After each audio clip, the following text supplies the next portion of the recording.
ខ្ញុំឈប់ផឹកហើយនៅស្រណោះណាស់បងប្អូនណាក្មេងចាស់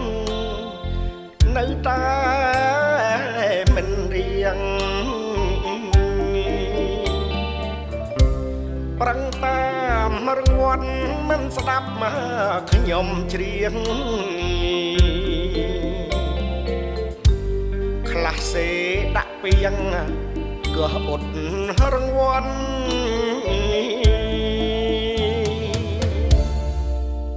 សែងខៀវសែងខៀវរអ៊ូដាក់ចិនខ្លះបានណាវ័នខិនសន្សំបងវិល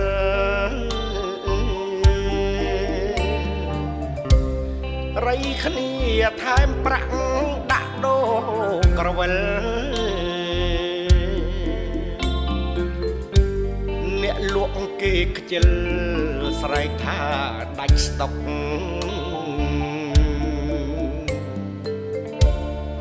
ព្រោះតែរង្វាន់ក៏អត់រាល់ថ្ងៃពួករោគចង្រៃញាប់ញីបែនបុកស្រែកពោលថាឈឺធ្ងោពេញទាំងស្រុកក្រពះកិកុកទទួលលែងបាន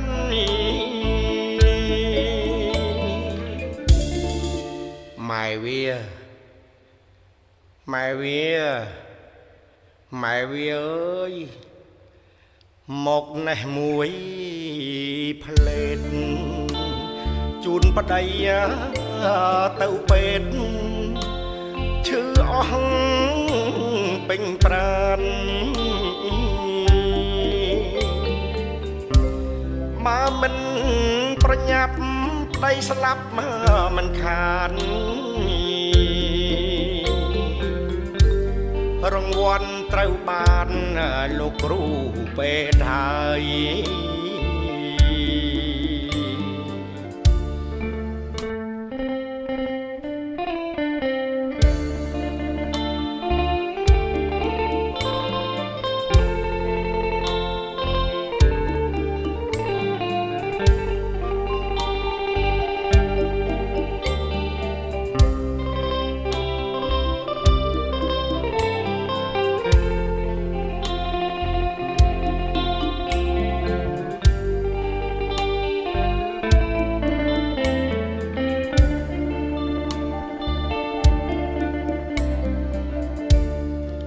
ព្រោះតែរង្វាន់ក៏អត់រាល់ថ្ងៃពួករោគចង្រៃញាប់ញីបែនបុក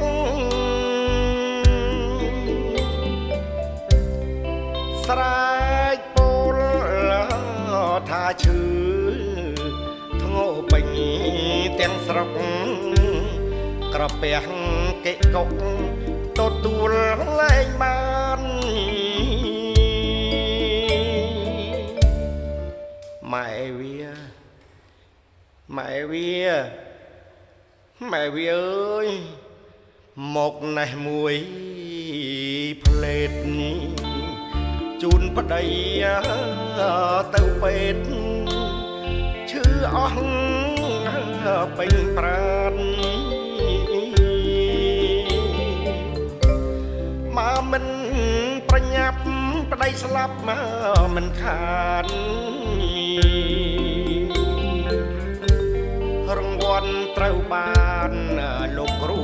ពេទ្យហើយពេទ្យគ្រប់មក